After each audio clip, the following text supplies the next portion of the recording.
السلام علیکم ویور، آپ دیکھ رہے ہیں Y A T channel.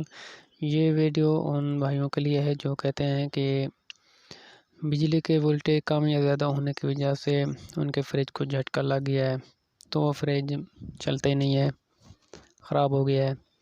Switch on کرنے پر فریج چل کر 2 سیکنڈ کے بعد کمپریسر بند ہو جاتی ہے۔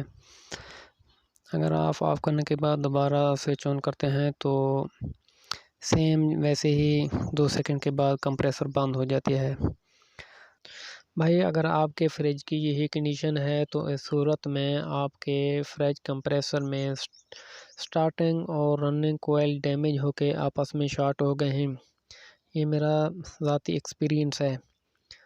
تو آپ کمپریسر کو کاٹ کے اوپن کریں، کور کو باہر نکالیں اور اس میں سٹارٹنگ اور رننگ کوئل راؤنڈ صورت میں ایک دوسرے کے ساتھ ملے ہوئے ہوتے ہیں، ان کے درمیان میں کوئی پیپر وغیرہ نہیں ہوتا۔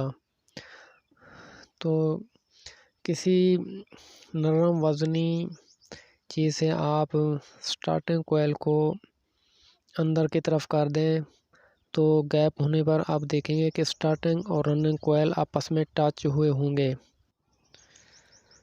سٹارٹنگ اور رننگ کوئل کے دونوں ڈیمیج جگہ کو صاف کر دیں۔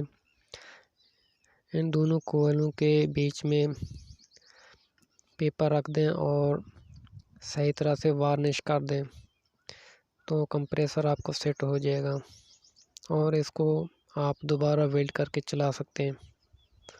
یہاں پہ میں نے ایک پکچر اٹیچ کی ہے تو آپ اس پکچر میں دیکھ سکتے ہیں کہ کون سی جگہ پہ سٹارٹنگ اور رننگ کوئل شارٹ ہو سکتے ہیں۔